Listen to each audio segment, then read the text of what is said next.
এতিয়া মই ভূগোলৰ পাৰ্ট 1টো মই আৰম্ভ কৰিম আৰু SSC চিজিএলৰ কাৰণে। এতিয়া আমি চাম আমি ফিজিঅ'গ্ৰাফী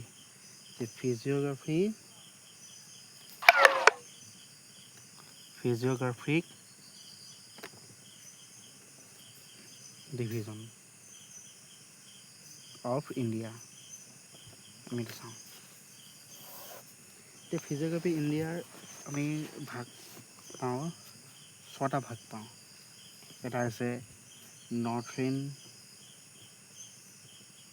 মাউণ্টেইন হ'ল, তাৰপিছত 2 নম্বৰ আহিব নৰ্থইন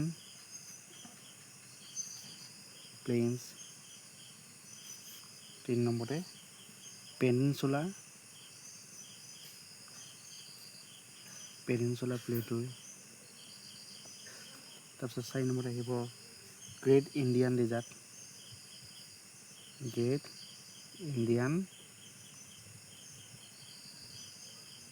ডেজাৰ্ট, 5 নম্বৰতে কোষ্টেল এলাবৰ প্লেইনছ, 6 নম্বৰতে ইছলেণ্ড। এইকেইটা আমি পাওঁ মানে যে ভাৰতৰ আমি ফিজিঅ'গ্ৰাফিক ফালৰ পৰা যদি চাওঁ, ফিজিঅ'গ্ৰাফি ডিভিজনৰ ফালৰ পৰা চাওঁ যে আমি ইয়াত 6টা পাৰ্ট পাওঁ। Northern mountain, northern plains, peninsular প্লেটুৰী, গ্ৰেট ইণ্ডিয়ান ডেজাৰ্ট, তাৰপিছত কোষ্টেল প্লেইনছ, তাৰপিছত হ'ল ইছলেণ্ড। এইকেইটা পাওঁ। এতিয়া আমি প্ৰথম আমি চাওঁ হিমালয় উৎপত্তিৰ বিষয়ে চাওঁ। আচ্ছা, হিমালয় উৎপত্তি কেনেকৈ হ'ল মানে যে হিমালয় উৎপত্তি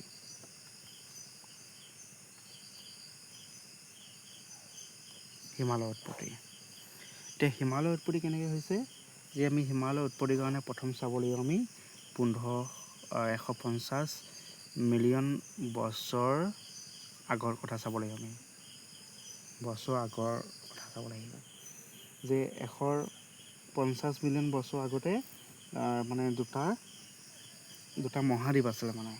এটা আছে আংগাৰা ৱাণ্ডলেণ্ড মানে হ'ল আংগাৰাৱালেণ্ড এটা মহাদ্বীপ, আৰু এটা আছিলে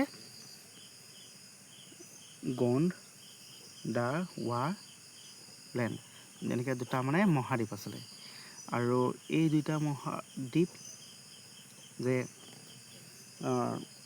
50ৰ পৰা 40 মিলিয়ন বছৰ পূৰ্বতে মানে 150 মিলিয়ন বছৰ হৈ গ'ল। আকৌ পুনৰ আমি যদি 50 মিলিয়ন বছৰ যদি আমি চাওঁ, তেতিয়া দুইটা মহাদ্বীপ মানে কি হৈ গ'ল, এটা আনটো লগ হৈ গ'ল। মানে লগ হোৱাৰ লগে লগে কি হ'ল তেতিয়া মানে হিমালয় যি পৰ্বত আছে, এই হিমালয় পৰ্বত মানে উৎপত্তি হয় মানে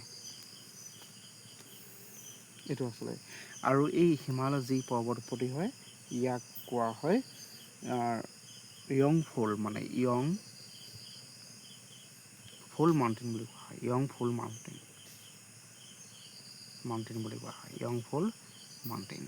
গতিকে হিমালয় যদি চাওঁ, হিমালয় হ'ল য়ংফল মাউণ্টেইন। এইটো আছিলে। ইয়াৰ পিছত আমি চাওঁ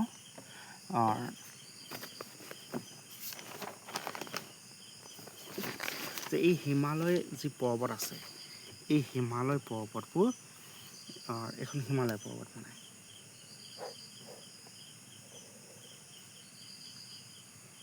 এনেকৈ গৈ আছে মানে এখন। এতিয়া এই পাতটো এনেকৈ যায়, অকণমান এনেকৈ যাব। ইয়াক কোৱা হয় গ্ৰেটাৰ বা গ্ৰেটাৰ হিমালয় বা ইনাৰ হিমালয় বুলি কোৱা হয়, বা আমি চমুকৈ হিমাদ্ৰী বুলি কওঁ। আমি এইখন যিখন পৰ্বত আছে, চমুকৈ আমি কি বুলি কোৱা, হিমাদ্ৰী বুলি কওঁ। আৰু ইয়াত গ্ৰেটাৰ হিমালয়ৰ তলৰ ফালে যিটো ঢাল আছে, সেই হিমালয়ক আমি টেন্স হিমালয় বুলি কওঁ হ'ল। তাৰপিছত আমি এই পাতটো চাওঁ, এই পাতটো মিডুল মানে মাজত আছে, গতিকে ইয়াক কয় মিডুল হিমালয় বুলি কোৱা হয়। মিডুল হিমালয় বুলি কোৱা হয়, বা আন এটা নাম কি হ'ল লেজাৰ হিমালয় বুলি কোৱা হয়। লেজাৰ হিমালয় বুলি কওঁ আমি। তাৰ পাছৰ যিখিনি এই পাত আছে, এই পাতখিনি হ'ল আউটাৰ মানে আউটাৰ হিমালয় বুলি কওঁ আমি। আউটাৰ হিমালয় বুলি কওঁ, বা আমি চমুকৈ আমি শিৱালিক বুলি কওঁ। এইটো আচলতে কনচেপ্ট। এতিয়া আমি প্ৰথমে গ্ৰেটাৰ হিমালয়ৰ বিষয়ে চাওঁ আমি। গ্ৰেটাৰ হিমালয়, যে এখন গ্ৰেটাৰ হিমালয়, গ্ৰেটাৰ হিমালয়, যাক আমি অসমীয়াত যদি ক'ব যাওঁ যে মহান হিমালয়, এইটো হ'ব মহান হিমালয়। এতিয়া গ্ৰেটাৰ হিমালয়ত কি পৰে? নংগা পৰ্বত আহি পৰে, হয়। তাৰপিছত নংগা দেৱী,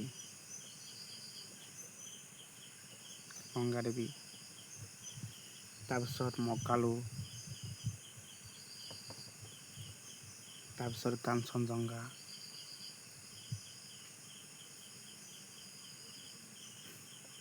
আমি মাজতে জুবিন গাৰ্গৰ কাঞ্চনজংঘা বুলি চিনেমাখন বনাইছিলে, সেইটোৱে মানে। তাৰপিছত আমি মাউণ্ট এভাৰেষ্ট চাব পাৰোঁ। মাউণ্ট এভাৰেষ্ট,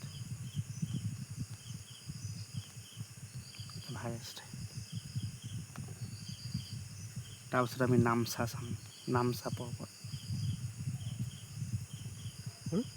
এইটো। এতিয়া যদি আমি নংগাৰ দেৱী পৰ্বত যদি চাওঁ, এই নংগাৰ দেৱী পৰ্বতটোৰ উচ্চতা হ'ল ৭,৮১৭ মিটাৰ হয়। তাৰপিছত মকালু যিটো হিমালয় আছে, সেইটো ৮,৫৩৬ মিটাৰ হয়। কাঞ্চনজংঘাৰ হ'ল ৮,৮৪৮ মিটাৰ। আৰু এই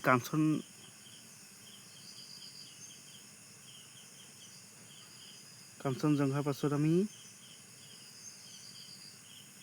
চাম মাউণ্ট এভাৰেষ্ট। এইটো নাম্বাৰটো ভুল হৈছে, এইটো মাউণ্ট এভাৰেষ্ট, যিটো ৮,৮৪৮ মিটাৰ হয়। সকলোতকৈ হাইষ্ট মানে ই ওখৰ। আৰু নামচা পৰ্বত,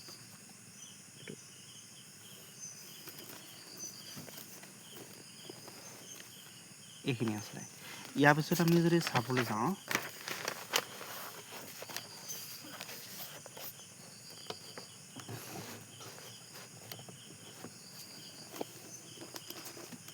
লেজাৰ হিমালয়, লেজাৰ হিমালয় বিষয়ে চাওঁ। যে লেজাৰ হিমালয়ত কি পৰে? লেজাৰ হিমালয়ত কৃপাঞ্জল আহি পৰে,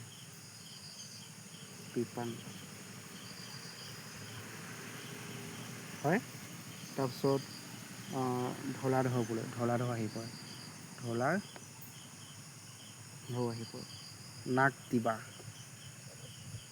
মানে এইখিনি হ'ল উল্লেখযোগ্য মানে।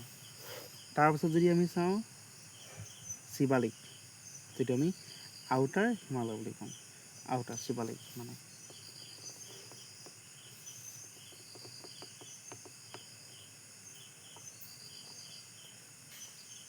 শিৱালিক বা আউটাৰ হিমালয় হ'ল। এতিয়া এইটো যে পালোঁ, ইয়াত কি হয়, আমি এখন শিৱালিকৰ ক্ষেত্ৰত কি হয়, পাহাৰ আছে। এইখনো পাহাৰ, এখন পাহাৰ, আৰু এইখনো পাহাৰ হ'ল। এই মাজত যিখিনি প্লেইনছ আছে, এইখিনি কোৱা হয় ডুনছ বুলি কোৱা হয়। মাজৰ যিখিনি ঠাই, সেইখিনি হৈছে ডুনছ। এতিয়া আমি ডুনছ যদি ক'ব যাওঁ, উদাহৰণস্বৰূপে সকলোতকৈ ডাঙৰ ডুনছ হ'ল ডেহৰাডুন। ডেহৰাডুন আৰু ই ক'ত আছে উত্তৰাখণ্ডত আছে ই আছে উত্তৰাখণ্ড আৰু এটা কথা আমি ইয়াত যে মাউণ্ট এভাৰেষ্ট যে পাইছিলোঁ এই ইয়াতে যিটো মাউণ্ট এভাৰেষ্ট পাইছিলোঁ এই মাউণ্ট এভাৰেষ্টৰ পাছত মাউণ্ট এভাৰেষ্টত সকলোতকৈ মানে ওখৰ মানে ইয়াতে পাইছিলোঁ আমি মাউণ্ট এভাৰেষ্ট ক'ত আছিলে এইটো মাউণ্ট এভাৰেষ্টৰ সকলোতকৈ ওখৰ যিটো শৃংগ হয় সেইটো আমি সাগৰ মাথা বুলি কওঁ সাগৰ মাথা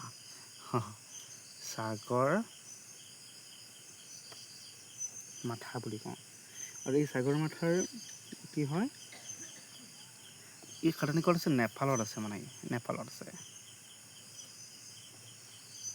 সাগৰ মাথা আছে নেপালত হয়